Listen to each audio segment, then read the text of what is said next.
It is January 25th, 2021. It's Dallas, joined with my co-host. Jeff, back again. Dallas had to steal the intro from me this week. Yeah, I was a real diva about it before we started. Jeff said he had it, and I just sort of cut him off and hit record, and here we are. I guess we're going to talk about it. Yeah, I was trying to get the hat trick. I was going to get 3 intros in a row, but, you know... Can't always do it.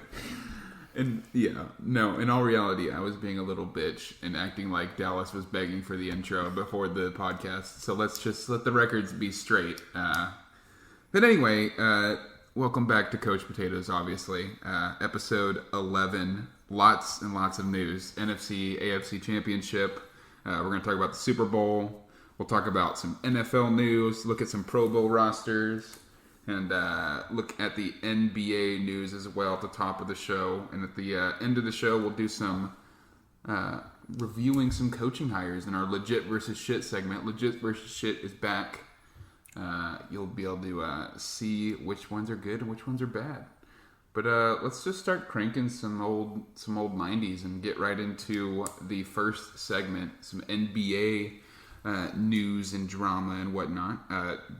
So I think you should start this one off with the. There's a couple of prospects from the Cleveland to the Nets thing here. A little bit of maybe of a trade. Yeah, the Nets have realized what they gave up, getting talent into the organization, stripped them of a defense. One of the worst. I mean, I think it's second, if not worst, defensive ball in the league right now. It's bad. Yeah, so they're looking to get a defensive center. The Cavs have one they're not really using. So hoping that gets worked out. There's a rumor that we might get Kevin Love, but that's not going to happen at all. So don't look for that. But McGee might be a guy that comes in and plays that role almost all game. JaVale McGee, he's a baller. Yep. And I think, was he the one that was on the Lakers last year? Let me check. I think he was. I know he won a championship or two with the Lakers. I think it was with them. But even the coach is looking at McGee as a favorite. And I like the move. He's under, I think, $6 million. So... Oh yeah, JaVale McGee. Okay, yeah, he was Lakers last year, so he won the championship with them, and now this year he's playing for the old Cavaliers. But we need something because even tonight it looks like we are starting to mount a comeback, which is nice. But the Heat might just beat us, and we fall to 10-9. It honestly reminds me of the Rockets last year. I think the biggest difference between the Rockets and the Nets, though, is that the Nets are even more loaded on offense, while the Rockets were better a little bit on defense. It's like the Rockets last year turned to the extreme, because the Rockets last year only shot the 3. Yeah. Eric Gordon, PJ Tucker, James Harden, Christian Covington, everyone shot the 3. So, and they shot it well too. You know, they put up a lot. I don't think their percentages were good, but they made a lot of threes. So I'm just interested to see where they take this team.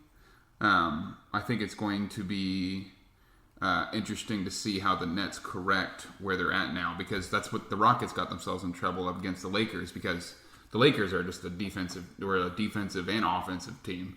You know, they could score pretty well. The Rockets could probably score a little bit better if you just had them only trying to outscore each other.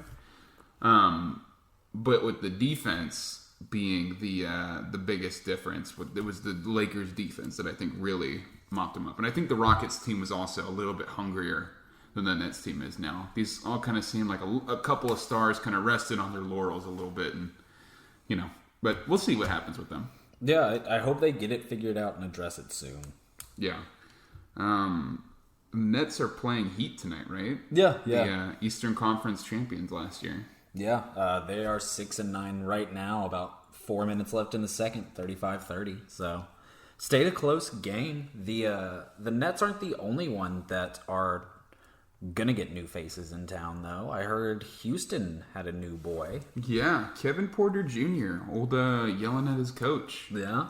Screaming is what they said. At a screaming match. That's according to Adrian W. from the NBA Insiders. But I can't pronounce his last name. I'm not even going to try it. But I won't make a fool of myself on the pod, as if I haven't already. But Kevin Porter Jr., he's going to the Rockets. Just lost a shooting guard. We bring in a shooting guard. I don't know. I think if you had a Greg Popovich, who's the Bill Belichick of the NBA, took him from the Spurs and put him on the Rockets right now, this team would probably be pretty good. They got a lot of younger faces with some good talent. Kevin Porter Jr., you got Christian Wood, you got your name escaping me now, Oladipo, John Wall. It's like, this team is not terrible. These are all guys who are probably all-stars in different years at their own right. Maybe not Kevin Porter, but at the same time, like, this team is honestly going to not just be the team that they were last year, where it's just like, we're the one-trick ponies, we're going to shoot the three. This is more of a physical team, and it seems like they're well-rounded, like the Lakers were last year. Yeah. Which I like to see. You know, it seems like a more well-rounded team instead of just, you know, relying on a Harden or relying on the three-point. Because it just seemed like, even with what they were wanting to do last year, Russell Westbrook is not a good three-point shooter, so it just didn't work for them at all. So I'm not sure where to take the Rockets from here, but I think Kevin Porter Jr. is a good move for them. I'm sure they got a good deal for him. I think he was just a second-round pick. He was a first-round pick. Was number he really? 30, yeah. Wow. Not often a first-rounder can just fall into your lap. You don't have a lot committed to him, which is what I like about the move. No. If he ends up becoming a problem in the locker room more than any sort of staff, you can just drop it. Nice. Well, that's good news for us, at least. I think the last bit of news we have before we move on to some NFL talking points, as Kobe's anniversary is tomorrow on January 26, 2020. Kobe Bryant fatally died in a helicopter crash. Sad story, obviously. It was sad to hear about, you know, his daughter was in the helicopter with him, leaving. I think he either left one or two daughters behind and his wife. So I thought we would probably give a little spotlight to that real quick. Just, you know, rest in peace, number 8, number 24. Yeah. You know, it was, you know, that dude was a baller, though. Have you ever, like, I know you haven't seen the Michael Jordan documentary, but there's these interesting scenes where it's him and Michael Jordan just, like, talking, like, while they're playing. Yeah. And it just looks like two goats just kind of, like, bouncing ideas off each other. I will have to at least watch that clip, because that sounds very organic and just genuine. Yeah, if you watch anything from that, which I think you should watch the whole thing, but if you watch anything from that documentary, I think that's really important, because it's just them, like, bouncing off each other. It was right after, I believe it might have been released, like, in the spring of that year, the movie. Yeah. And they had, like, adapted it because of COVID, because they had to, like, readjust how they made the movie. And they went ahead and added in a Kobe part, which it was just so interesting to see them. It was right at the end of Jordan's career.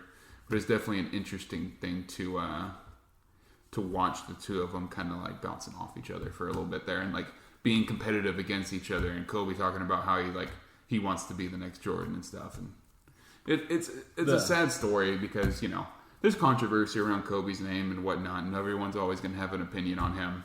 But I think in the end, he made himself up for his philanthropy work, you know, being a good dad.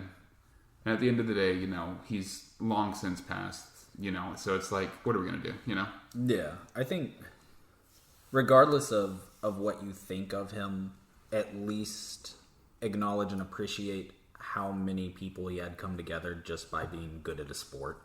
Exactly. It was like the city of LA had, like, lost, everyone in the city had, like, lost, like, a family member. Like, watching them, like, you know, just, like, walk out of their houses, go get jerseys, you know, put their lives on the line to go get, like, jerseys, memorabilia, show their respect. Yeah. You know, during a pandemic, when we were more at that time of uncertainty, for sure.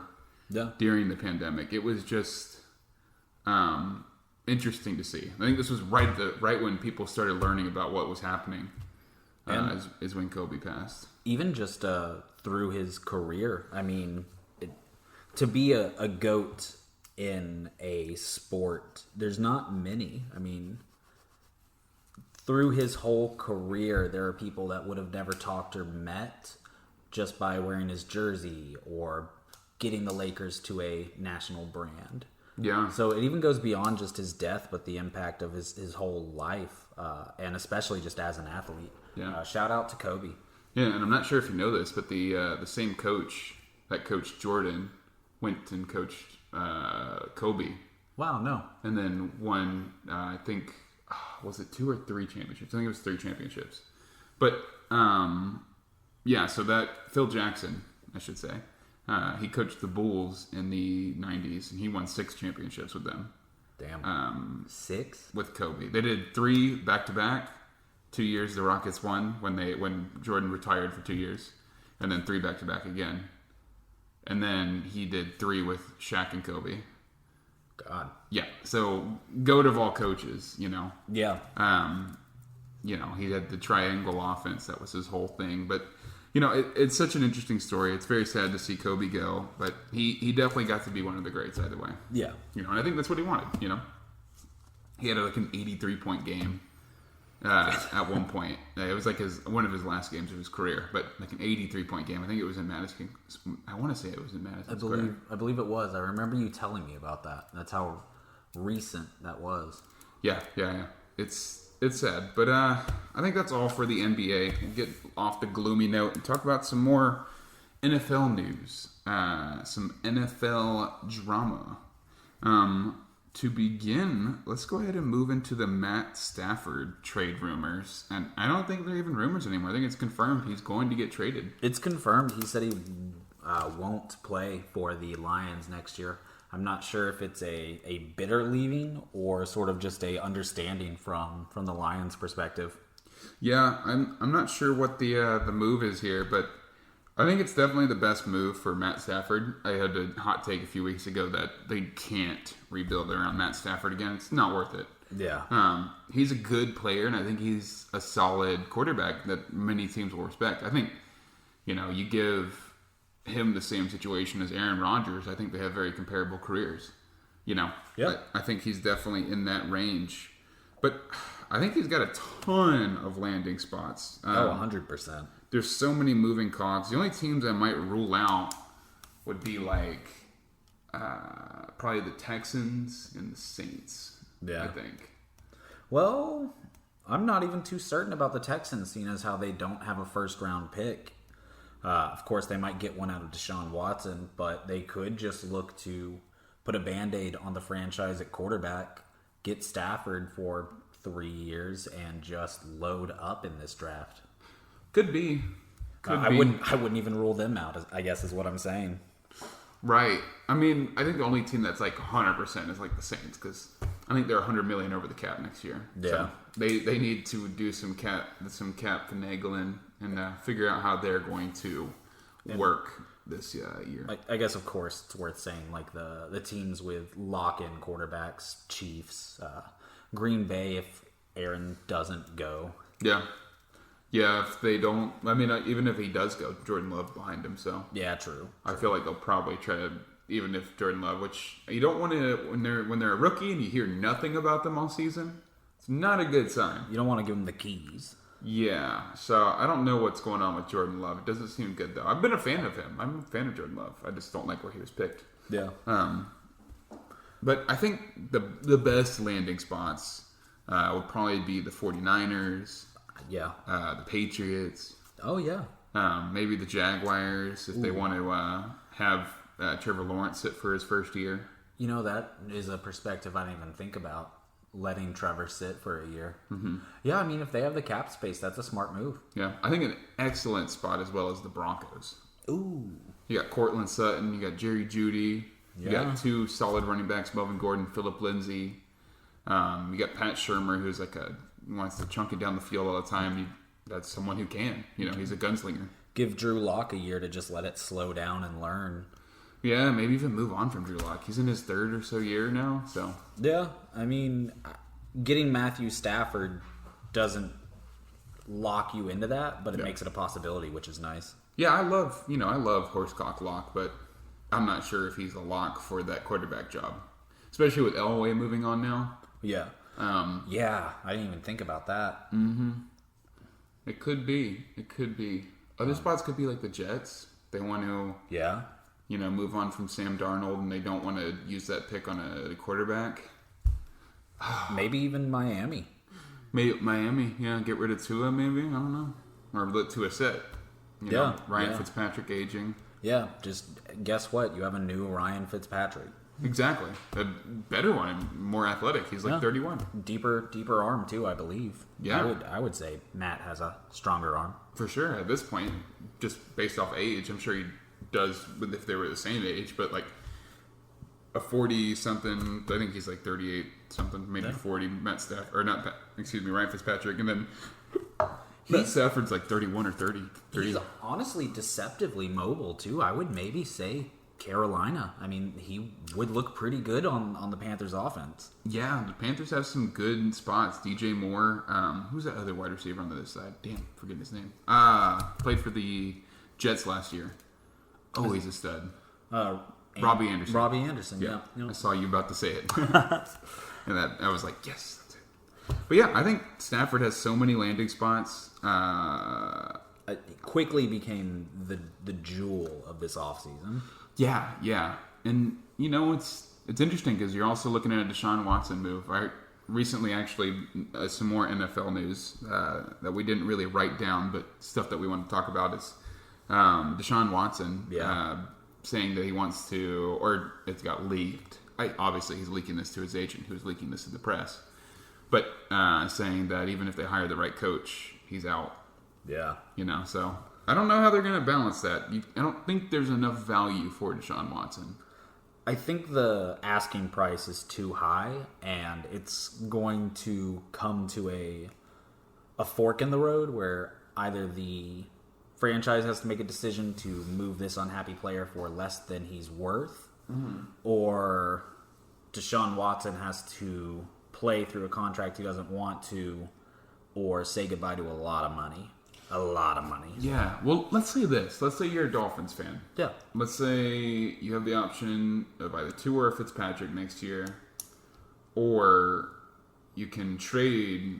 Here's a trade idea. You trade both of those guys. Both. And your 2 first overall picks. 2 of your first 3. Yeah. Do they have 3? I think they have 3 first rounders. You trade the 2 of them, the first 2 ones. Okay. And then you send off Fitzpatrick, send off Tua to the Texans, and you get Watson. Are you happy at the end of the day? You find a backup quarterback in free agency, maybe an Andy Dalton? I mean, I'm not mad at it. It's just there's so much talent, not necessarily at positions the Dolphins are hurting at this draft, but I mean, Surtain, name any of the top 4 wide receivers. There's good linebackers. There's 1 or 2 good offensive linemen, and even good quarterbacks in the draft. I just don't know if you get rid of all of those darts to throw at that board for one guy that is a just baller at his position. Exactly. Well, my thing is, like, say you throw that dart at the board, you throw all 3. It's not impossible that you miss all 3. Oh, you could. But Deshaun Watson, this is the bullseye. You've hit a bullseye, but you have to give up 2 of your picks and 2 quarterbacks. Yeah. 2 starters in the league. It's not. I mean, no matter what happens, no matter what they do, it's not ideal. Yeah. You're having to ship away an unhappy Pro Bowler because you couldn't get them to the playoffs. That's the reality. Yeah. For the Texans side, yeah. Like, I don't know how the Texans dropped the ball on this. You couldn't keep your quarterback healthy. And I don't know. I love Watson. I want him to succeed. I want to see him get his Super Bowl that he deserves. Because I think he played very well in the Super Bowl. I think it would be, if he didn't win, if he was, we'll talk about this more later, but, certain situations during the NFC Championship, if you have instead of a Tom Brady or Aaron Rodgers, you have a an athletic quarterback who can sling it pretty well and make plays, Yeah. I think it's a much different game. I think it wouldn't have been as close. Either team would have probably pulled away if they had an athletic quarterback at the helm. It's interesting. The only reason I don't think he's the belle of the ball like Stafford is the price you have to pay, because undoubtedly what you're saying is true, that the type of quarterback he is and the proficiency he has at that position, he could have been a difference maker for either of those teams. He really could have been. Yeah. But, I mean, giving up 3 first-round picks could cripple your organization for generations. Yeah, or it could make it. Yeah, I mean, it's a huge moment for the Texans, and I'm watching every second of it as a Titans fan.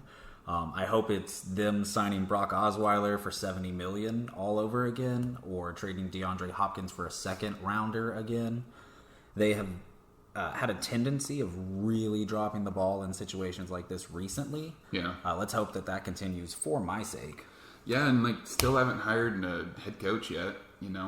You usually want to get on the ball that quick so you can start looking at what your future is going to be, because you have to pick up OCs, DCs, special team coaches, wide receiver coaches, tight end coaches, D-back coaches, defensive line coaches, offensive line coaches.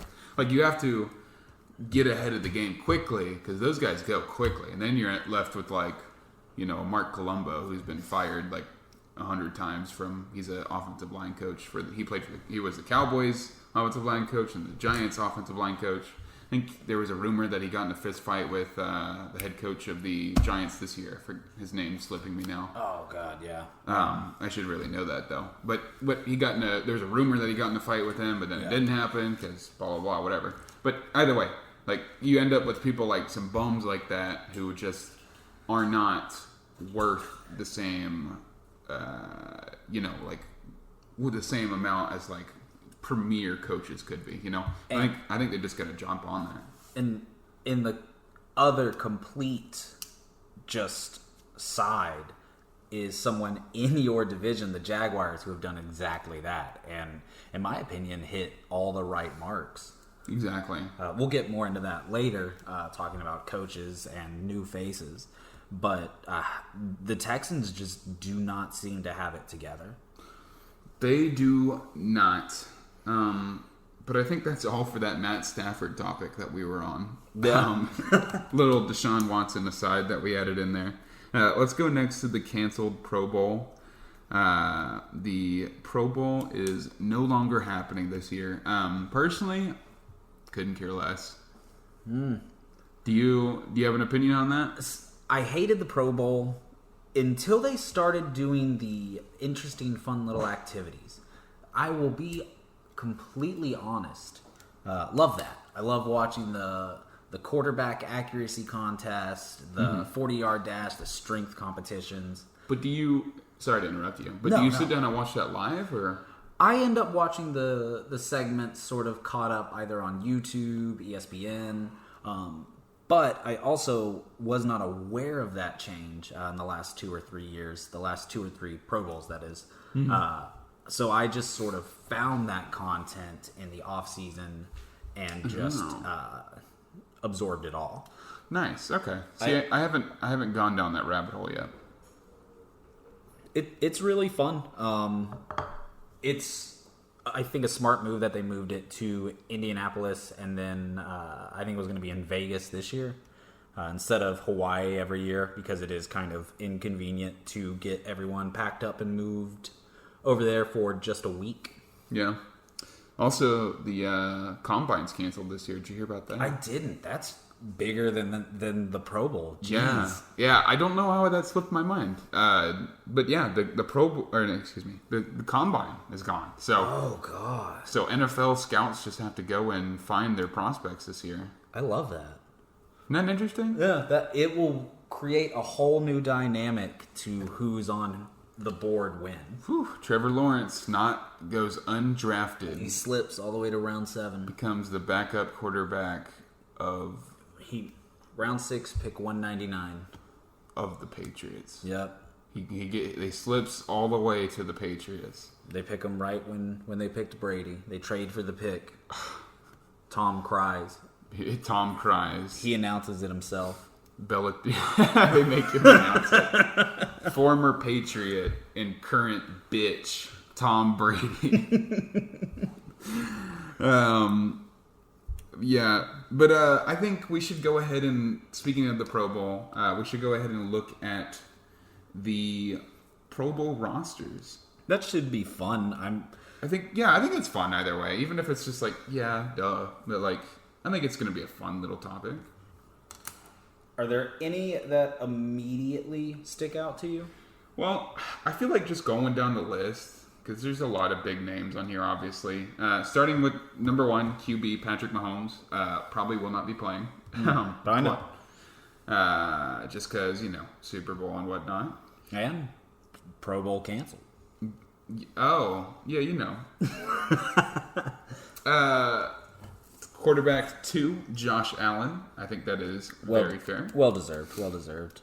Quarterback 3, Deshaun Watson. I like that a lot. Maybe another AFC South quarterback should be there, but Ryan Deshaun had a great year. I think so too. I think Deshaun had MVP caliber year. So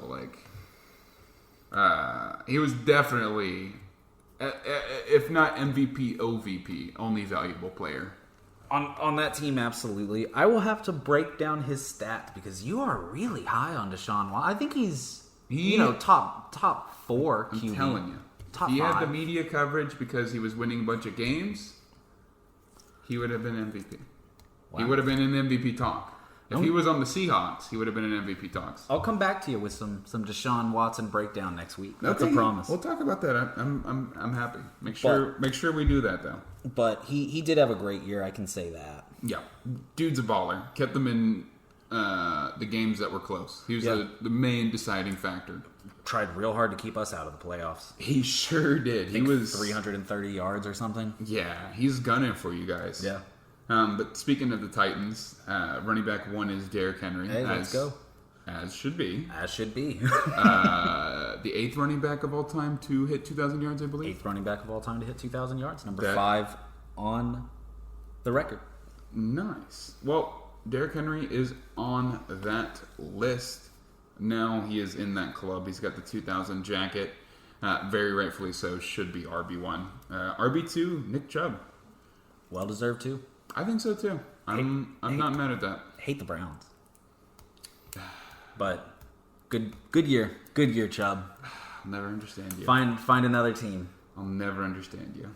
Let's go next to the 3rd running back, Josh Jacobs. Kind of fell off at the end of the year, but he's a solid RB. But I can't really think of another AFC not this year running back. I mean, I guess if Clyde Edwards-Helaire stayed healthy, maybe. Honestly, if Dak were healthy, maybe Zeke, just from association of a more threatening pass offense. Well, this is AFC anyway. Oh, my apologies. That's right. I forgot it first too. So no, that was a fair point because I'm also forgetting things like that. Yeah, I'm trying to think of any AFC running back, either injury. Kareem Hunt. Yeah, no, I guess Josh Jacobs deserves that spot. Yeah. It just seems very underwhelming to be a Pro Bowler. I don't know. I feel like you're always going to be underwhelmed by the 3rd running back in the Pro Bowl, though. Yeah, I mean, everyone I'm thinking of is NFC because Alvin Kamara, even Saquon Barkley, if he were healthy. Yeah, he's NFC as well. So the AFC's in a bit of a drought for just good running backs. Yeah, it's got one king, and that's about it. I love it. But let's go next to the wide receiver core. Wide out 1 is Tyreek Hill, followed by Stephon Diggs, Keenan Allen, and then A.J. Brown. I kind of feel I like Tyreek Hill, I like Stephon Diggs, but I'm thinking A.J. Brown and then Keenan Allen. I don't want to be biased, but A.J. Brown, I think will just continue to get better for the next year or two. I think so too. I'm glad that he made the Pro Bowl with his second 1,000-yard season, and I think 8 or more tutties. I mean, a good season. Yeah. And Corey Davis was taking a lot. Derrick Henry was taking a lot. There was a lot from that meal going to other dudes. Yeah, Johnny Smith, too. Compared to Tyreek Hill, Stephon Diggs. Yeah, Jonnu. Kind of the guy at their respected teams. Mm-hmm. But before we get to A.J. Brown, I do want to sort of say, we talked about this a little before the pod. Mm-hmm. You think Tyreek Hill was the number one wide receiver in the AFC? I think that he's so freakishly just like quick. I think his athleticism puts him above Stephon Diggs. I mean, that is fair. He's definitely more athletic. It's just the narrative of Stephon Diggs just being placed into a new offense and just working. Yeah, just being the horse that Josh Allen needed and the Bills needed. Yeah. I loved that, and I love that he at least made the Pro Bowl. Mm-hmm. I think he'll be the Adam Thielen of the Bills for 5 years. Mm-hmm. I just don't know if Tyreek being fast beats that out for me. Well, here's the other part of why I say athleticism is my most important part of Tyreek Hill. Mm-hmm. Stephon Diggs surprises me maybe once or twice a game. Maybe once. But beyond that, though, he's just a solid every down kind of wide receiver where he's going to keep catching and catching and catching and catching and catching. And he makes good catches. Yeah. With Tyreek Hill, it's like he's like 4'11", as fast as Speedy Gonzalez, and just zips around the field, makes people miss. It's just like every play I watch him, and also he has the best quarterback in the NFL throwing to him. But every time I watch Tyreek Hill, it's just like, how do you stop that? How do you stop a Tyreek Hill? Because my dad and I were having this conversation when we were watching the an AFC Championship. Excuse me. It's like, if Tyreek Hill was hurt, well, then they could double team Kelsey. And then, kind of what do you have? Because Mecole Hardman's kind of like a budget Tyreek Hill. If Mecole Hardman burns you a couple times, okay, well, whatever, Yeah. It's beyond that. You're like, I can kind of work with this, If you're able to double team Kelsey, because if you double team Tyreek Hill, he's just going to go past both of the guys. Doesn't help you, You need like an Adoree Jackson to follow him. You need like a quick guy, a quick corner, a quick safety. That's why I feel like Tyreek Hill is such a dynamic player. Because if he got hurt, that changes the whole way you play the Chiefs. But with the Stephon Diggs, they still have Cole Beasley. They have that Davis kid. They have John Brown. So it's like they could kind of fill the role a little bit. You know what I'm saying? No, I'm picking up what you're putting down. That's the value and just how irreplaceable Tyreek Hill is. I just, there's no one like him. And he's freakishly got hops too. He can jump up there and get balls like a 6'5" player, except he's 5'10". It's just something that you can't replace. Even if he's not the best wide receiver every week, it's like what's a good comparison for him? It's like a James Harden. Yeah. He may not be the most well-rounded player where it's like, oh, he's, 6'2" at least. He's got this. He's super good at what he does. James Harden can't play defense. It's just a fact. James Harden will let people walk past him because he doesn't care. He's going to go turn around, step back, 3-point in your face. That's all he's going to do. He can't play defense. But with the Tyreek Hill, he's so fucking quick. Yeah. He can just zip right past you, and then he can jump over you. In the same capacity of how Derrick Henry beats you, you know what he's going to do, and you still can't stop it. Exactly.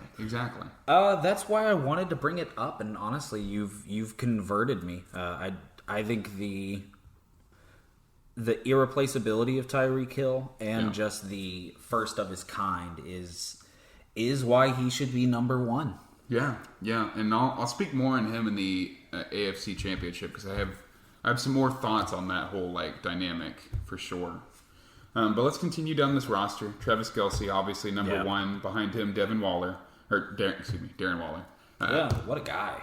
Yeah, solid guy. He got picked off the practice squad at the Panthers and just been a baller ever since. Yeah. Patrick Ricard at fullback. Woo! Laramie Tunzel at tackle. Eric Fisher at tackle. Lost his Achilles, sadly. Yeah. Orlando Brown from the Ravens at tackle. Quentin Nelson at guard. Joel Bitonio at guard. David DeCastro at guard. Marquise Pouncey at center. Ryan Kelly at center. And then on the defensive side now, some more interesting names. Myles Garrett at the starting defensive end. And then followed by Joey Bosa. And then Frank Clark, which are... Yeah, I think that's pretty all right. Yeah, I mean, freaks. Just young freaks. I'm 100% with you. I would have liked to see, like, TJ Watt, you know? I believe TJ he's on there. Look a little further down. Oh, well, he plays defensive end. He stands lines up in both. He lines up in both. He stands up and plays defensive end. I think technically outside linebacker on their depth chart. Yeah, I'm not a fan of that. Whatever. Let's keep going. Defensive tackle, Chris Jones, stud. Yeah. Cameron Hayward, stud. And then Calais Campbell. Still going at it. Yeah, dude, just like, I'm not going to stop. Yeah. And then defensive end, playing outside linebacker, TJ Watt. Defensive end number 4. Bradley Chubb, linebacker, actually linebacker, at the other outside linebacker position. Then Matt Judon, who wants $20 million for some reason. Yeah, I'm glad you remembered the number. I was about to say, what was he asking for? Yeah. I know you were in the Pro Bowl, my guy, but like consistency gets you those big dollars. Yeah, like $20 million is what, like, you know... That's what like Derrick Henry's making, isn't he? Yeah. That's damn near Bobby Wagner money. Yeah, it's like you're not Bobby Wagner, sir. No. You're not Ray Lewis, sir. You know. You'll get paid, but not $20 million, dude. No. Especially freaking Jadeveon Clowney's going to be a free agent. He settled for like $13 million last offseason with the Titans. And you're not Jadeveon Clowney, and he's not going to get $13 million this year. Yeah. It's absurd. I don't know. I don't know. Jadeveon Clowney's, I think, is way overrated. I'm not a fan. That's a fun way to burn $13 million, though. Wasn't it? Yeah. Yeah. The Titans just throwing it in their shower and lighting it on fire and just watching it burn in the little bathtub. The like $7 million that we burnt on Vic Beasley wasn't enough. Yeah, you know, you just got to put them both in there and burn them. But that's enough about that. What about the inside linebackers? Inside linebacker, Darius Leonard. Big fan of him. He's a cool guy. Yeah. And then Tremaine Edmonds from the Bills. Good for him. Yeah. He'll get to play in this at least, you know. Yeah. Xavier Howard from the Dolphins. Fucking stud. I think he had a pick in like 13 out of 16 games this year. Stud. Tre'Davious White. That's all right. Real quick before we move on, that's a made-up statistic. I don't know if that's true. No, it's true. I just double-checked you. Okay. Yeah, checked you up here. We're wow. good. I ran it by. We're good. Ran it through the old thinker. Yeah. Nice. Okay, good. Glad we have that. Next, Tre'Davious White from the Bills. Been a stud for a long time. Makes sense. Marlon Humphrey. I'm a big fan of that. I like Marlon Humphrey. He's a scrappy cornerback. I'm a little salty. Why? Oh, he's just the guy who picked Ryan Tannehill and then started the whole stomp the yard on the Titans logo. Great player, great athlete. He's hungry. He deserved it. Yeah, he's a hungry guy. You know what? I don't want to see it happen to the Titans, but you know what? You gotta stomp on logos, get people's faces. Corvette. You know? Corvette. You earned it, dog. Yeah, know what? You did something first. You weren't doing it before the game. Yeah. So you know. Oh shit.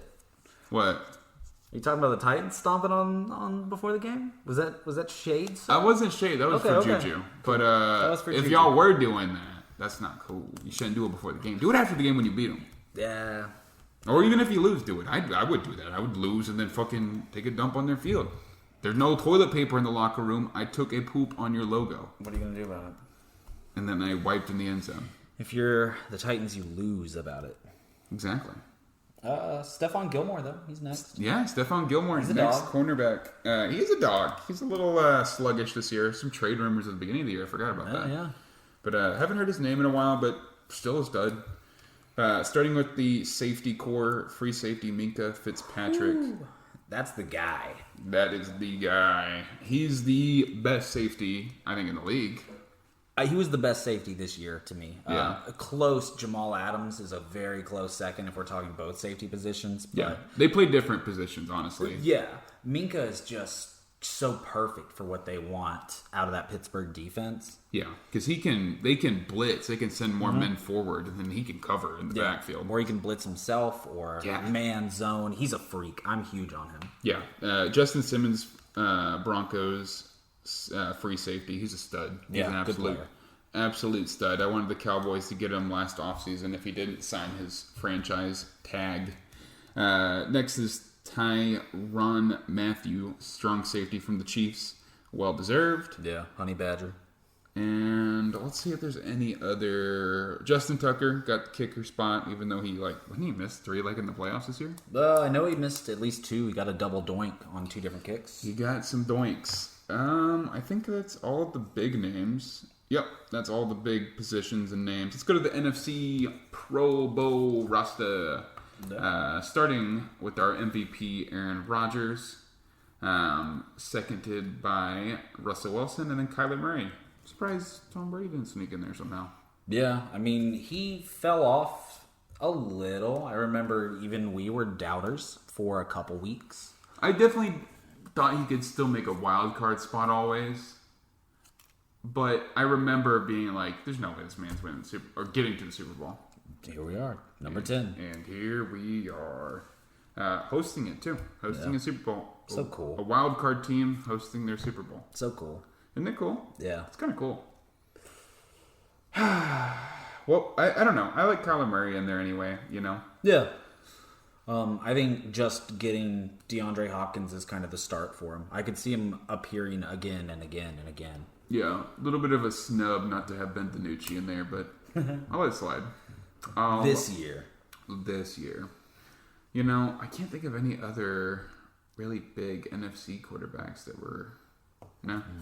I think they did well. Yeah. I don't think they did great, but you know. But anyway, let's go next to running back Dalvin Cook being the starter, with Alvin Kamara following him. I feel like Dalvin Cook's more of a pure RB, so I guess that kind of makes sense. But I think Alvin Kamara had a better year. I think the 6 touchdown game on Christmas kind of solidified. Dalvin Cook, I agree, is the better pure all-around back, but Alvin did something special. Yeah, I'm with you. And then following Alvin Kamara is Aaron Jones at the 3rd running back spot. I'm good with that. Yeah, Aaron, I mean, he's continued to just play really well. Mm-hmm. All the way until the NFC Championship, and I think he had an injury during that game. Yeah, he did. Let's go next to the wide receiver core. Devontae Adams, DeAndre Hopkins, DK Metcalf, and Justin Jefferson. I can't argue with this order. I think this is kind of the order of best wide receivers right now in the NFL, honestly. And besides adding a Tyreek Hill and a Stephon Diggs somewhere in there. I might put Tyreek Hill right above Metcalf. I would put Hill above Metcalf and A.J. Brown below Metcalf. That's fair. And then Justin Jefferson needs some time to prove himself. Yeah, I think he's one more year. Give him another 1K year. Yeah, if he has another like Randy Moss year, then yeah, he's got it. Yeah, he's less of a Randy Moss though. He's more like a agile wide receiver. He's not a Moss. He's more of a who's a good comp? A Cooper, Amari Cooper. Yeah, I think he's a better Amari Cooper. He can be. I think he will be eventually. But Devontae Adams has really had a great year. Mm-hmm. Yeah, Devontae Adams is an absolute just tank of a wide receiver. Like, who do you like? You know, there's no replacement for Devontae Adams. No. You know, you have a Aaron Rodgers throwing to you, but at the same time, I think you plug Devontae Adams in at the majority of teams. He just makes plays. You know, he doesn't just catch the ball; he makes plays to catch the ball. Yeah. But I think I'm all right with that wide receiver core. I think they did good. Yeah, I like the order and the names. Yeah. Going next to the tight end group, starting with T.J. Hawkinson, followed by Evan Ingram. I feel like these are 2 unproven guys, really. Hawkinson had a good rookie year, but I'm trying to think, is there... I wouldn't put Ebron in there. I might have thrown Schultz in there, honestly, because he kind of made his own way this year. I feel like he had probably a less of a choking season than Evan Ingram did. I would have put just had his name before. Tanyan? Robert Tonyan, yeah. Yeah, I honestly... I totally forgot about him. I was very surprised by his consistency this year. I could see him easily as tight end 2 over Ingram. Yeah, I mean, I think he had a couple injuries during the season, but he was really good. Yeah. I'm trying to think if there's any other NFC guys, and I'm not really thinking of them. Going back to AFC, I'm thinking of a couple, Dustin Knox and Austin Hooper. Yeah. I think those are guys who could have snuck in there. Jonnu Smith. Yeah, honestly, those guys are all kind of in the same league, very close to not nearly the playmakers Darren Waller and Travis Kelce are, but more well-rounded tight ends that definitely deserve some spotlight. Have some vertical capability that they will actually utilize and won't drop passes like Evan Ingram. If they were in the NFC, they would definitely be taking these spots. Yeah. Going next to Kyle Juszczyk taking that fullback spot. Some big boys on the line. I'll just do the starters just to save some time. David Bakhtiari sadly got injured. Yeah. Wouldn't play anyway. Trent Williams back in, or actually the other side for him. Then we got Brandon Scherf at guard. Elton Jenkins at guard. Oh, he must have been the guy that the Packers picked up. Yeah. And then Jason Kelce as center. I'm trying to think if there was a center that really showed up. No, not on my radar this year. But yeah, I guess Jason Kelce. He's been a proven guy for a long time. Yeah, kind of been that guy for the Eagles for the last 4 years. Yeah, not very happy with where they're going right now. Wouldn't be either. No, can't blame you. I got Cameron Jordan and then Brandon Graham on the defensive end side. Thinking any other studs in the NFC that play defensive end? I think Chase Young should have gotten it over Brandon Graham. Oh, yeah. He was DN number 3. He was right there, but like, come on. Oh, yeah, I see him right there. He came in and immediately became the leader of that defense. I'm huge on Chase Young. Yeah. I think that Chase Young is way higher than Brandon Graham just based off of all of his accomplishments. Yeah. Next, go in Aaron Donald. Sure. Fletcher Cox. Yeah. Sure. Grady Jarrett. I'm a fan of Grady Jarrett. Scrappy guy. Yeah. Outside linebackers Khalil Mack and Zadarius Smith. Studs. I can't think of anyone else who really showed up on my radar this year. Like are you pinging anyone right now? Not outside linebacker. As far as inside linebacker goes, we forgot one guy, Jason Pierre-Paul. I think that's a good spot for him. I don't know. I feel like that's slightly overrated just because of the defense he has around him. I could be wrong. Yeah, but he's played well too. He's making plays. He's playing better now than he did when he was on the Giants. Yeah, and also Shaq Barrett, isn't he or is he a defensive end? He might be a defensive end. I thought he was a DT. Oh, is he? I might just be all out of whack. Let's keep moving. I don't want to talk about that anymore. Inside linebacker, Bobby Wagner and Fred Warner. Where's Levante David? Yeah, that was the name. That is who I was going to say at outside linebacker. Levante David. Yeah. I think he's the Buccaneer that's keeping that going. Exactly. He's the leader of that team. Bobby Wagner and Fred Warner? Like, both good guys, but... Yeah. I mean, like, why not even put Levante David in that running, Yeah. Also, I think Devin White, he's an outside linebacker, isn't he? Devin, I believe, is inside. He's had a good year, too. Yeah. Really good year. Yeah, he played his heart out this last playoff game. I mean, like, I don't understand this move, but let's keep her moving. Cornerback Jalen Ramsey from the Rams, I agree with that. Yeah. Jair Alexander, I agree with that. Yeah. Marshawn Lattimore, he played good in the playoffs. I agree with that. Yeah. And then James Bradbury. Threw me off. I was like, I know he had a good season, but you're leaving off like the cornerbacks from the Bucks. Their names are all escaping me now because I watched them all get injured. But there's other good corners. I feel like, is James Bradbury really the best? Yeah, I mean, I don't think he's the best. I don't think he should be there, honestly. Yeah.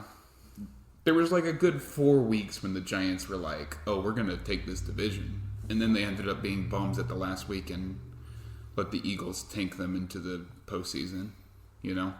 I mean, even just, there's the other corner on Tremaine Williams for Green Bay. The cornerback 2 for Green Bay. I do think it is Williams. Packers cornerbacks. Oh, find it really quick. He kind of gets overshadowed by Alexander, but he had a very good year as well. Yeah, Tremont Williams. Yeah, I think he was great. Yeah, I agree. I can't disagree. I'm trying to think of if there was any other big studs NFC cornerbacks, because it just feels like James Bradbury is just one of these things is not like the other, you know? Yeah, I mean, he took a step backward, but Casey Hayward Jr. for the Chargers, he still is producing there. Yeah, and I don't know. Oh, he's AFC though. Oh yeah, you're right. My bad. You're good. Kyle Fuller, he's playing for the Bears still. He's a stud in his own right. Yeah. I'm like, is there anyone else? I guess I don't know. Maybe I'm not as mad as I thought about it. Darius Slay work out for the Eagles? Not good enough to make it over James Bradbury. Okay. I don't know. James Bradbury didn't pop up on my radar. Maybe he's better than we think, but I just haven't seen him on my radar. Let's go next to free safety, Quandre Diggs. Yeah. Okay. Strong safety, Budda Baker, and then Jamal Adams. Interesting. I guess Jamal Adams did have a little bit of struggling trying to fit in that role at first, and then kind of made his way at the end of the season. But Budda Baker had a really good year, but I don't know. Yeah, I think Jamal's the more versatile guy, and even as a stronger guy at the position you're using Budda, in the sense of that strong tackle, run support kind of safety. Yeah. I honestly think Jamal Adams is better at that. Yeah, I'm not disagreeing. Yeah, I don't know. I don't know. I would definitely put Jamal Adams above. I think Jamal Adams has a higher ceiling for sure. Yeah. Last position I want to review is going to be kicker Younghoe Koo. Had a great year. He did. The Asian sensation had a great season. So yeah, he deserves to be there. Yeah, I'm glad that he made it after missing that kick. Yeah, towards the end of the season. I think you can't gloss over how good this year was. Exactly. That's what it is. You can't let that define this whole season. Be proud of the season you had.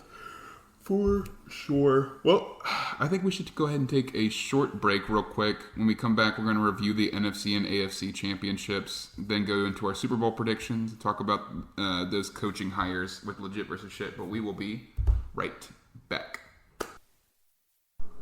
Welcome back. We are back from the break. Bladders are emptied. Thoughts have been gathered.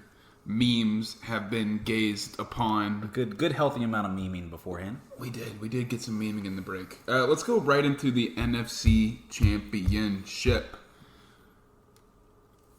What a game. What a game. What a game, might we say. Probably my favorite game all year, honestly. Really? Honestly, yeah. It was interesting. Tom Brady has decided he was going to rule both conferences in his era. And, wow, I mean... He had to make the 10th one special. Yeah. Honestly, this game isn't about Tom Brady, though. It kind of is, but he threw 3 picks. Yeah. They should have lost this game. I think this game is about the Packers handing this one away on a platter. Matt LaFleur will definitely have to answer for that call. If it was him, ultimately, who decided, let's kick that field goal... It's just out of all the quarterbacks to ever play in the NFL, that's the last guy you want to hand the ball to with a 5-point lead. Yeah, the field goal I think not having prevent defense in the final seconds of the second quarter, right before halftime. What a backbreaker. If that didn't happen, if you played prevent defense right there, you're going to the Super Bowl. They didn't do prevent defense, but there was a safety that was holding up high. I think it was 27-24. I wish I could remember his name. Mm-hmm. But if you go back and watch the play, there was a safety that just failed at his job. You have a single high safety? Yeah, I mean, not a good call. But at the end of the day, there was only one guy that really broke away and went for it all. And they were prepared for one guy. They just failed to execute.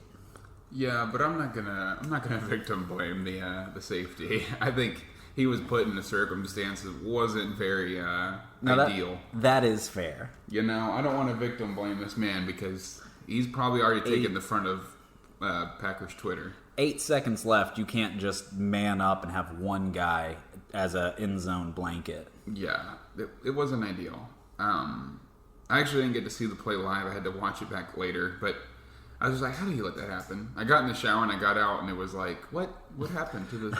No. I thought I was going in as soon as halftime started, but no. Nope, I was not prepared for the trickery Tom Brady would have. The absolute gloat, greatest luck of all time. Right now, even beyond luck, it's just the balls of his coach.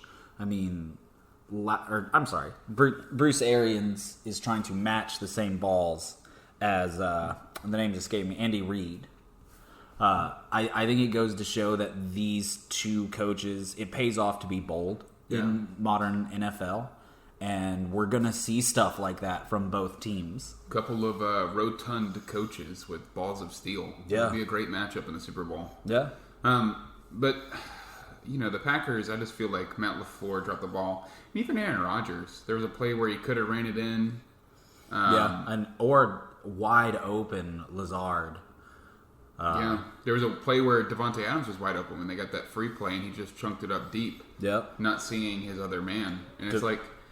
I get it. It's this it's a big moment, Devontae had a rare drop in the end zone that was solely on him. The ball got to him. He was aware that the pass was coming. Perfectly executed from everyone but his hands. Yeah, but Aaron Rodgers has been here 6 or 7 times. He's got to be the man to do this. When they were in the red zone, they targeted Devontae Adams 3 times in a row. It's like, hey, Rodgers, that's partially on you. It might have been designed for Adams to be the primary receiver, which it should be. He's the best wide receiver right now in the NFL. But you don't just gloss over what you could have been doing. I feel like a lot of times they abandoned the run game. Yeah. That was what LaFleur was good at. And he balanced the run game with big throws from Rodgers, and that's how they won all these games. And I know that the Bucs are suffocating with the run game, but they were breaking through a little bit. A.J. Dillon and Jamal Williams were able to crank a few out they were just able to be stopped. They would get stopped a good few plays, but it felt like Leonard Fournette was kept in check more often than the Green Bay running backs. Yeah, especially for the first half. I think a big part of the problem with Green Bay's offense this game was that abandonment of the run game. Mm-hmm. And it goes into the pass game, too, with just how many times Aaron was hit, let alone sacked. I think it was near 5 times, which you just can't have in a conference championship game. You're going to lose in most cases against a team that can do that. Yeah. And a team that can do that and continue to keep you from running the ball. Mm-hmm. You just can't win. Mm-hmm. I agree. Yeah, final score in this one was 31-26, and it sucks to see Rodgers' season, his MVP season, end like that. I definitely wanted to see more from him in the future, but he's got next year if he stays. If they don't decide to trade him, it could be Deshaun Watson, Matt Stafford, and Aaron Rodgers all being moved. They could. I do want to take just a moment to talk about how do you feel about letting them play? I know that's been thrown around a lot from the call towards the end of the Green Bay game, where there was that was a terrible call. I mean, I think the penalty was warranted. He flopped. He definitely flopped, and that's what got the attention. I think that ball was over his head. I think it was uncatchable. I think he would have to have made a great play to catch that. Yeah. I think 9 times out of 10 he drops that pass. I think my problem with it is the inability to stay consistent. All game it seemed like there were worse plays than that. The only difference was the clear desire from the player to get that penalty from the just amazing flop. Good on him. I'm a fan of flopping. If you can pull a penalty out of your magic hat, fine, whatever. The NFL is a game of inches. It's a game of yards. You can get more inches or yards just by acting a little bit. Cool. I'm not gonna cry home about that. I don't like it if it happens to my team. I'm gonna lie. But if you can flop and you can sell it, and you don't look like an idiot every time, then whatever.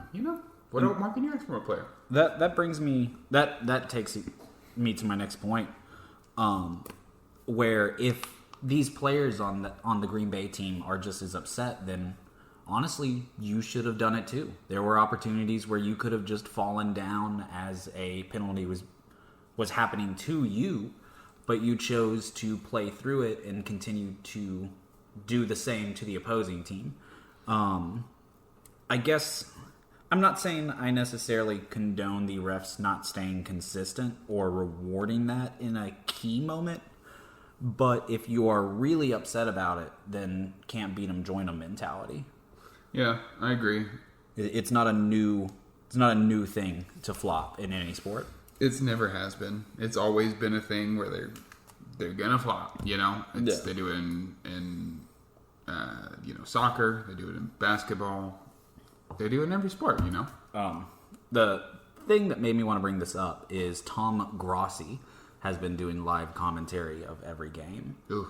And I watched his live commentary of that Green Bay game, and Nice. he was very unhappy with that call. I don't think it was a bad call. I think that was an uncatchable throw or a pass. I don't think that was a catchable pass. I think it sailed over his head way too high. I think he would have had to have, incredible leaps. He had to make jump over. I think it was over him and then another guy above him. I think it would have been way too high for him to catch it. I think it was uncatchable. So I'm going to side with Tom Grossi on this one. I don't think that was a catchable ball. Wow. I don't. Even if he pushed him down, I think they kept showing the hold, but the call was a PI, wasn't it? It was PI. Okay. I did think it was a hold, not PI. I should clarify that. But it does focus on what we've been saying since week 10, and that is that the NFL's current referee situation and process just causes controversy. And I really wish they would fix that. Just put a sky judge out there. Yes. Just put the sky judge. If you have someone in the booth, and then every time they slow-mo it, then it'll be like, oh, well, that's what happened, so we just got to correct it. Yeah.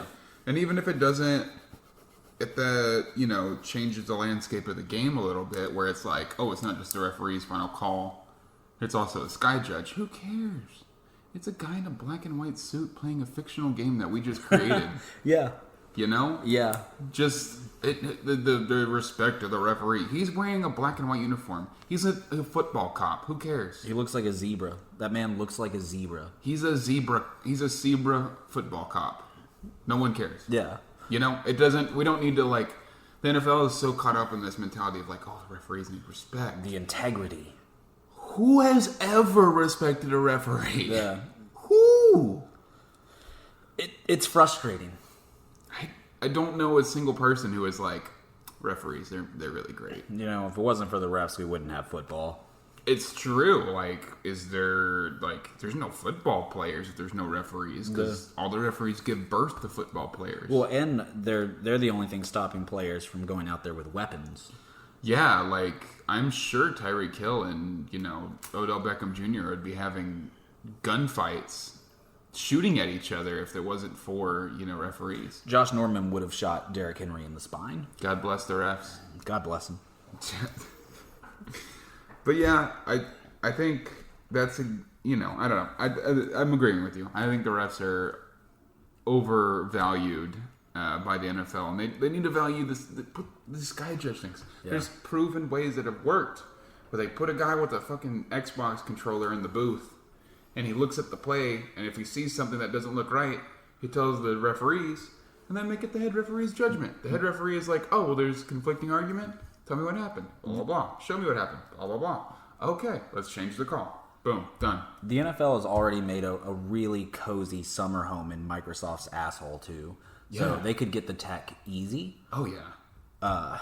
And there's no repercussion for referees like what happened in this game. I know we're sticking on this game for a second, but we've been saying that all year, is that there needs to be some sort of accountability and repercussion for referees that can't stay consistent or miss calls. Yeah.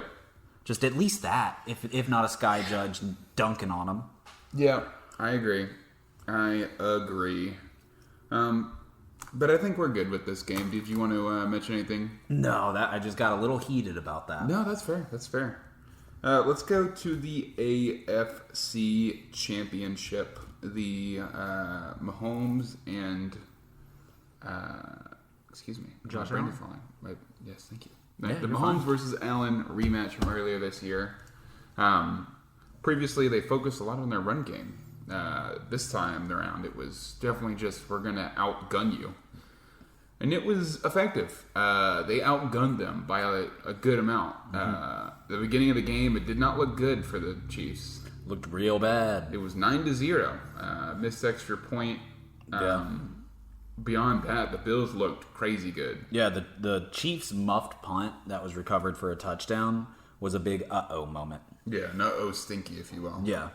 But I don't know what to... I don't know... Here's my problem. The Chiefs are so boring to watch. They're so fun to watch that they're boring. Does that make sense at all? Yeah. You can't stop them. They have a solid run game with no star running backs because Clyde Edwards-Helaire is out or very limited. You have Travis Kelce. You have Tyreek Hill. You have Sammy Watkins. You have Robinson. You have Mecole Hardman. You have... Frank Clark. You have Frank Clark on the defensive side. You have Patrick Mahomes, obviously. You got a good offensive line when it's all healthy. Yeah. Tyrone Matthew. Tyrone Matthew. You have, Brandon Sneed. You have Chris Jones. And all coached by one of the best. Anthony Hitchens. It's like, where do you stop this team at, Wasn't the AFC Championship game? Yeah. And, especially the offensive side is just so, it makes every single defense look like a wet paper towel. Yeah, I know we were really high on the Bills before this game. I don't have my notes ahead of me, but I think we both had the Bills taking this one. Yeah, I believe so. We should actually mention that real quick. But this was a harsh reminder of how boring, talented the Chiefs are, like you're saying. We all knew Travis Kelce's going to get 100 yards. Tyreek Hill's going to get 100 yards. Mahomes will probably go for 300 yards. It's just this inevitable truth in football right now. Yeah, I don't know where you stop him. I like Andy Reid a lot. Yeah. I want to see Andy Reid get another one. Get another cheeseburger, Andy. Get you a flippin' cheeseburger.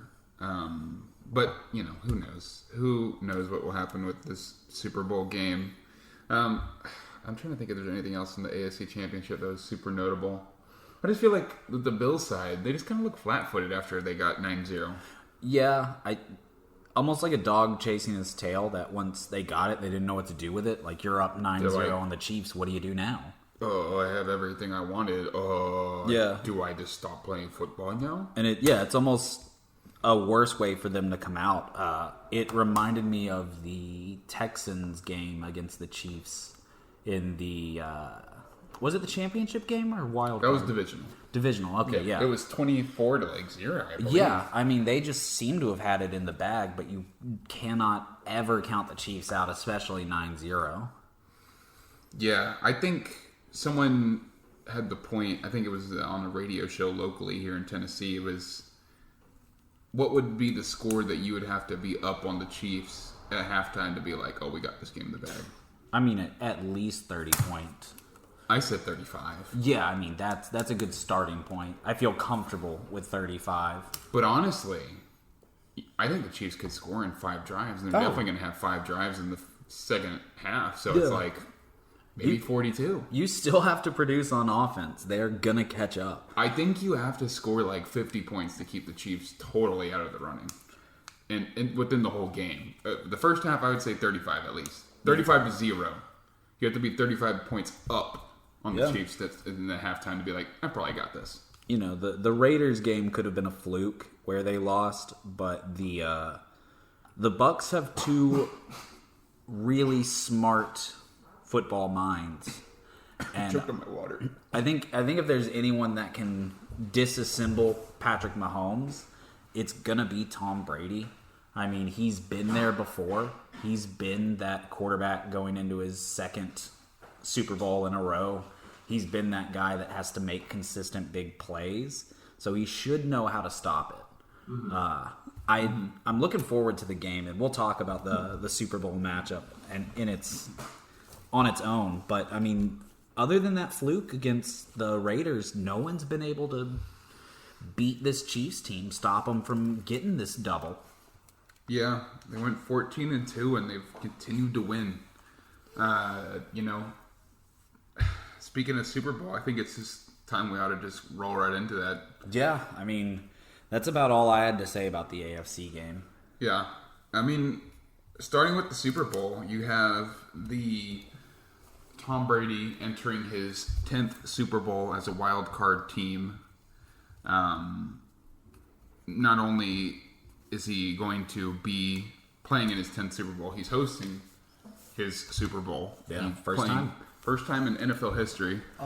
First time the previous 2 winning quarterbacks are playing in the subsequent Super Bowl against each other. I don't know if you knew that. I didn't. Yeah. One thing I did want to ask you specifically about, and waited for this moment. I remember maybe our first inaugural episode. Did you say when we were inaugurated as co-hosts? As co-host of Coach Potatoes in the United States? Yeah, based off of votes calculated, legal ones. The Super Bowl being hosted in Tampa and Tampa winning not only lets them host, but Tampa had 3 championship teams, correct? They had The 3 Lightning teams in the championship. Yeah, so now that is true. So it was the Tampa Bay Lightning. Yep. Which I believe is Stanley Cup hockey, yep. They didn't win though. No, I don't believe so. My grandmother's a huge fan. And then we had the Tampa Bay Rays, I want to say. Baseball? Yes. And I think they lost to the Dodgers. It's not looking good for the Bucs. Yeah. So the Bucs, are they the 3rd Tampa Bay team to lose in the championship, you know? Yeah. I mean, I don't know. You're hosting it too, which would be terrible. That would be awful for the Buccaneers if you lose when you're hosting the first ever championship game. But honestly, it doesn't make a difference because they don't have a home crowd. I think 9,000 healthcare workers will be there, and then the rest will be, I think, is like 6,000. So Tampa Bay Lightnings did win the Stanley Cup. That's right. Because that's how this all started. Because the Rays were in the World Series, and then people were like, "Well, the Bucs are going to be a super team too." So it's like this could all happen. And the Rays lost, and then so now the Bucs are in the Super Bowl. So I mean, they're going to have 3 championship teams regardless. Yeah. Which is incredible. Even though I think we had the Bucs losing, I can't remember if we chose them, whether you chose them to win or lose. You won in that regard. You were right. Yeah, it was I think it might have been our first episode where we talked about that. But yeah. I mean there are 3 teams from that same city, which is just nuts. Dallas, please. I need my star. I'm not a big Stars fan, but I follow them very, very distantly. But the Stars, the Mavericks, and the what do you call it? What's the name of the other one? The one that I like, the Cowboys. There That's you the go. one I There you like. go. I wasn't gonna. Yeah, My brain's running slow. All right, Yeah, it's that the one on the first back. day of the semester. All right, leave me alone. Oh yeah, you got schooling on the mind. I got schooling on my mind. But yeah, that would be amazing. You know. Regardless of who wins, honestly, who are you rooting? Hold on, who are you rooting for? Because I know who I want to win this game. I'm rooting for Tom Brady. I'm rooting for Tom Brady. I want Tampa to take it. I do. I just think it's such a weird story that was like, beginning of the year, everyone was like, oh my God, this is going to be the worst. And then it was like, oh my God, this team is just falling apart. And now they're like, they're the underdog now. Yeah. Suddenly you're the wild card team and you're here again. You're a wild card home team in the Super Bowl and you're an underdog. It's like, wow. You know, they have a lot on them. I think the Chiefs and the Bucks face each other this year, though. So, Chiefs and Bucks. Let's see if if it'll tell us. Yeah, Chiefs won 27-24. Oh, close game. I wouldn't think they were able to contain either team to under 30. I don't know. I think this Bucks defense is absolutely legitimate. I don't think they're as good as, like, you know, the 2013 Seahawks. But defense, but no, they are good, yeah. They are top 5 defense in this NFL. So, you know, with Todd Bowles coaching them out of his mind, you know, deserves some sort of position somewhere. I don't know if he's a good head coach, but he's such a solid DC. He at least deserves a raise for what he's done this year. I wish the Titans would pay him whatever he wanted. Oh God, just hand him the organization. You own the organization, but you can only be the defensive coordinator. You just play, that's it. I'm glad we're on the same wavelength there. Yeah. And you have to play wide receiver 1 snap each game. And that's it. I mean, what the Bucks were able to do against against Aaron Rodgers, I mean, that's the MVP of this year. Yeah. And Tom Brady got picked off 3 times, and you only let him get, 3 or 6 points out of it? Yeah, like they didn't capitalize. That's the thing that I was respectful about the Cowboys this year. Is even though they sucked, they capitalized on those big things like the turnovers, scoring on turnovers. But the Packers didn't. No. And, you know, I think it's partly due to that Buccaneers defense. Yeah, I agree. I think the fact that there was 3 interceptions, 2 of them back-to-back, and that defense just came back out and shut it the fuck down. Yeah. Speaks more for that defense than it does the Packers offense that day. I agree. I am totally in agreement. But do you want to give a score for this year's Super Bowl? Oh gosh. We can. Do you want to? I think so. So it's They were 27-24 when they met earlier? Yeah, it was 27-24 in their last meetup. So, oh man, this is a tough one. I'm going to go...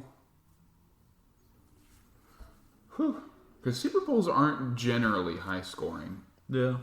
They're usually mid-tier, where it's like 20 to 30s. I want to go... I don't even know. I'm going Chiefs 24. Ready for this one? Yeah. Tampa Bay 27.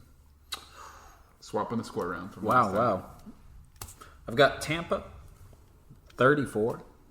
Okay. Chiefs 28. Chiefs have it at the end, and our in-field goal range, go for 6 to try to get the lead. Wow. I think it'll be close. I think it's good. I think it goes overtime. It could. I mean, these teams are very well balanced. 2 super teams. I'm very... at first I was like, I don't like either of these teams. What am I going to do? You said you had 28-34. Was that your score? 28-34. Yeah. I'm not a huge fan of either of these teams, but I'd like to see the 43-year-old beat the best quarterback in the NFL. I think that'd just be funny. I think it'd be funny. Because, there's no reason why you should hate the Chiefs. The only reason you would hate the Chiefs is because you hate teams that are good. Yeah. And I don't. I don't hate the Chiefs for what they've done. It's my problem is just they're not fun to watch. They're too good. It was fun when Patrick Mahomes was discovering what he can do to the NFL, and now we've just all learned, and I think we're sick of it. Yeah. New Tom Brady. Yeah, honestly, it's like a will you die cockroach kind of thing. You know? Yeah. Or just like get out. You don't even have to die, just get out. Yeah, I think Tom Brady's the cockroach of the NFL. Yeah, I think I'm also just bitter because both started in the AFC. It's true. It's true. They both have bullied you. Your team specifically. If it wasn't for Tom Brady for a while, maybe the Titans make it to a couple more Super Bowls. And you want to hear something exciting? Yeah. The Cowboys play the Chiefs and the Bucks next year. Oh, buddy. Isn't that exciting? Yeah. And the Saints. Yeah, we have a tough schedule too. We'll have to look at that. And the Chargers. God. That's a lot of good quarterbacks. Y'all better draft Patrick Surtain. Better do something. Do something. Sign Richard Sherman? I don't know. We have to figure out something because we're playing a lot of heavy offensive next year. Yeah. And that defense is going to get turned into your one the cheerleader captain. Celery-like ankle of Dak Prescott away from this season all over again. You're one celery stalk ankle away from a terrible season again. Yeah. We'll see what Dak can do. Prediction right now. Ready? 5,000 yards? Dak outplays Mahomes in the game that they play. Wow. Just in that game. Not all season. Just in that game, he outplays Mahomes. I'll mark my calendar. You know what? Mark it. Because Mahomes is going to be hurt. I'm not putting it on him. But I'm saying Mahomes and Dak will both play together. And Dak will play better in that game. Dak will look better. All right. Well, I think that's all for our Super Bowl predictions. Moving right down the list to our final topic.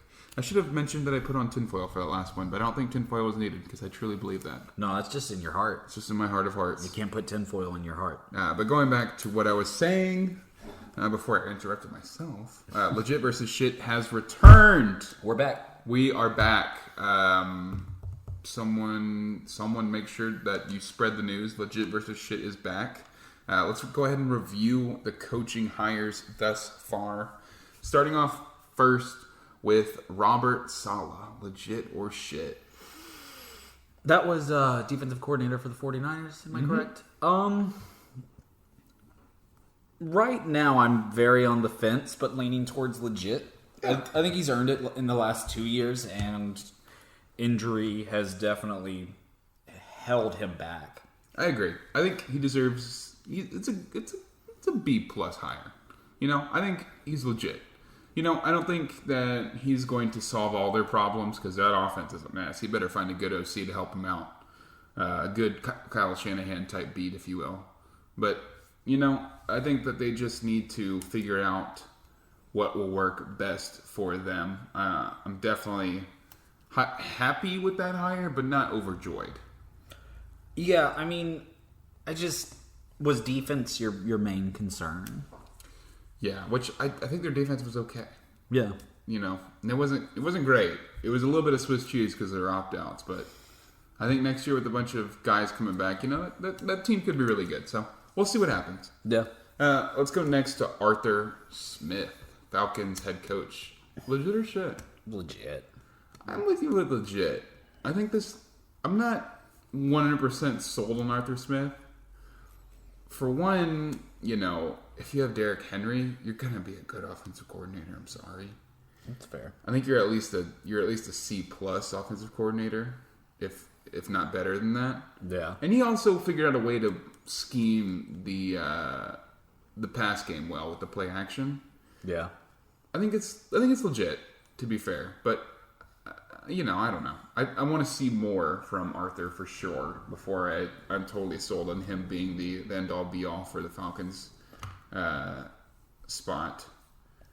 I love the guy, but I don't love the spot. I mean, it's a good spot, but I truly thought Chargers was the best location for him. I agree with the Justin Herbert, a guy that he could maybe rely on and hone his coaching skills a little bit more. He's only been an offensive coordinator for 2 years now. So. Yeah. It's a big transition for sure. It is. Let's go to our third spot, Urban Meyer at the Jaguars. Legit or shit? Legit. I'm going to agree, because I think Urban Meyer is a great college head coach, and I think he can make the transition. I think people overestimate that Nick Saban wasn't good in the NFL, and these coaches couldn't do it in the NFL. And then every year the top picks are Urban Meyer, Lincoln Riley, Debo Samuel, Nick Saban. It's like, why do you keep saying these people are the top picks? And then as soon as we pick one, you're like, no, you can't do that. No, I don't know if it'll work out. No, I mean, I'm scared of it. Scared of it to be in my division. I would be more hesitant if he didn't get it done in two different organizations. I mean, Florida and Ohio both were just dominant forces the second he walked into the building. Yeah, I agree. I totally agree. I'm pretty high on that one. I think he's going to have some great young guys come in. I think that's the youngest team in the NFL last year. Yeah. So with the college style coach, he can kind of grow up with them in the NFL almost, where he can develop his what he wants to do with that team. Yeah. Next one, I don't know if I said legit, but yeah, legit on him. Brandon Staley, Chargers head coach. How do you feel on that one? Legit or shit? If I had to answer right now, shit. That's fair. Is it a cautious shit or is it? It's a very cautious shit. Okay, if anything, the amount of talent he had defensively is a handicap at this point. Yeah. I want to see what he can do with a new defense in LA, because it's not as well. It's pretty good. It's a pretty good defense. I might actually backpedal a little and say legit. I think he might be inheriting a better defense. I think maybe not a better one, because the Rams were number one last year, I believe. They were definitely good. If they were definitely top 5, top 3. That's just how on the fence I am about it. It's hard to, whenever you have a number one defense, it's hard to be like, well, also those players were studs, but scheming had to factor in that as well. So it's like, I don't know. Yeah, exactly. Hesitant shit only because I don't know how it'll translate to a new environment. I agree. Excuse me. Yeah, but yeah, I don't know. I'm hopeful for Brandon Staley, but I'm gonna go a cautious legit. Yeah. Just because he did have one of the best defenses last year. He's going to a good defense. I think it might work for a couple years. Who knows? Get him a good off OC to help continue the improvements that Justin Herbert was making. Yeah. I think it could be a good spot for him. Honestly, it'll be hard to slow that kid down. I agree. Let's go next to the Philadelphia Eagles hiring Nick Sirianni. What? Do you want to take the floor on this one? I don't like it. I don't either. I think it's shit. I think it might be a little shitty. I think you downgraded from Doug Peterson. Yeah. I think it was more of a control thing than anything. I think Doug Peterson was like, I think he was wanting to control too much. But also, like, you just downgraded from, offensive coordinator. I mean, the last one that they had wasn't calling plays. Doug Peterson was behind Andy Reid, which is funny that they fire Andy Reid and then hire his disciple. Yeah. But it's like, why? When you have, Bieniemy on the board still. It's like, did you have to, though? Yeah. It's the wrong time, the wrong guy. I just don't know what direction the organization wants to go with this. Yeah, it just doesn't make any sense for Sirianni to get this job. I don't think he's proved himself enough. Yeah. He's not even calling plays. It's just like, I don't know. I'm going to go shit with the Eagles. I think that they downgraded for sure. I don't think there's much to say about this because I don't know much about this guy. I'm going to go shit for now. The only saving grace I could possibly see is Phillip Rivers not retiring, and you get a veteran quarterback in need of one. But he's retired, so yeah, I mean, just shit, because I don't know what else you saw there. Yeah. Eagles. Yeah. I don't even know. Well, this is one that I'm interested in to see how it goes because I think it's going to be a fun ass ride. Dan Campbell at the Lions. Did you watch any of that press conference? You told me a couple highlights, so I did some peeking and read some quotes. Seems like an interesting man. Yeah, I don't know how you go. Bieniemy, Robert Saleh, Urban Meyer, Dan Campbell. You know, I don't know how you gloss over all these good names and are just like, yeah, Dan Campbell, that's what I want. I think it's because those other names are too afraid to punch guys in the nuts. And then bite off their kneecaps. And then bite off their kneecaps. And then knock them down again and then bite off their other kneecap. I mean, it's just important. It's an important process as a head coach. Yeah. He was his former position is tight ends coach and assistant head coach. Which is like, okay, assistant head coach. He's for the Saints. So, I mean, you know, and it was good year when he was interim head coach for the Dolphins. They had a good bit of success there for a minute in 2015. But I don't like this hire. I think he's going to be so shit. But it's going to be so fun. It's going to be like Mike Singletary pulling down his pants in the locker room fun. I mean, I think it'll be that same level, but it reminds me of John Gruden. Present day John Gruden, not savvy 80s or 90s Gruden, but just that crazy, like Buccaneers Gruden.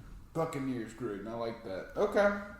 I don't think he'll be nearly as successful. I don't see this team going to a Super Bowl. No, he doesn't get to inherit a Tony Dungy team, so. Mm-hmm. Yeah, I just think this dude is such a head case. It's like, I think he might be a really sweet guy, and he might be just an aggressive football person. He's like, I want to win games, and that's great. All 32 head coaches want to win games, though, Mr. Dan Campbell. Yeah. You know?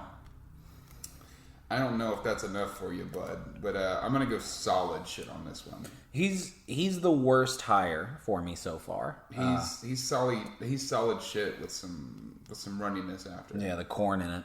I didn't want to say it, but you did it. Yeah. God bless you. I had to. God bless you. One of us had to. You fell on that sword. Is that all of the new coaches though? I only heard of those two from our last episode. I believe that is it. Yeah, just that Dan Campbell hire, and then Texans are still out of head coach when Eric Bieniemy's on the market. Yeah. I wonder if Bieniemy's kind of like throwing all of his interviews right now because he's like so focused on the championship. Because from what I've heard, and like he's like dead focused on winning right now. Yeah, and that might be throwing off his interview game.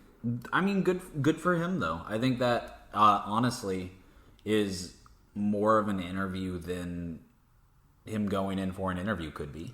Right. And when you're a coach, your goal is to win the Super Bowl. Mm-hmm. So if you win a Super Bowl as an offensive coordinator or a head coach, you might not get all the fame and glory, but either way you go home with a ring. Yeah. So it's like, who cares? Yeah. You know? But, good on him for sticking with it. You know, there's still Brian Dable on the market.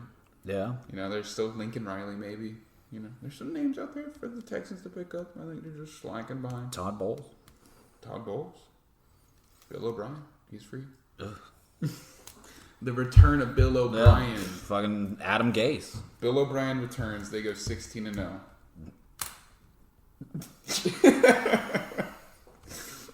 Could you? I would get them tattooed on me.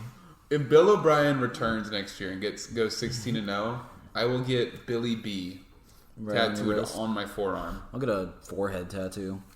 Forehead. Just Billy B. Okay, I'm going to make sure to write down this timestamp right now at an hour, 33 minutes, and like 40 seconds. You know. Yeah. Got that right up here. 5-headed. And the old noggin. The old, I'm not going to, no. I'm going to stop right there because I was going to say some borderline slur words. So I'm going to stop myself.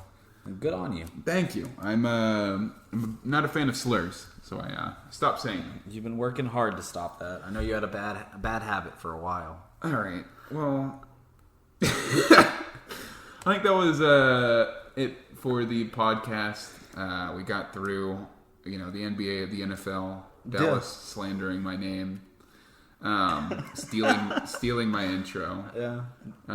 But beyond that, I think it's just time to enjoy our nights, get ready for Super Bowl, and was it a couple weeks from now? Yeah, a couple weeks. Couple weeks After the virtual Pro Bowl. the virtual Pro Bowl, the Madden Pro Bowl. Yeah. Be sure not to miss it, people. It's going to be so exciting. I think they're going to be on a Zoom call. How many of you guys love Zoom calls? It should go so smooth. Have you ever been on a Zoom call, Dallas? Never. I hate you. I live a luxurious life. A Zoom-free life. That's what I want. I have to actually turn on my webcams in class now. All right, we're off topic. Yeah. We're off topic. All right, anyway, guys. Thank you guys so much for listening again. We'll be back next week again. Thank you so much. Have a good one. Goodbye. Till next time.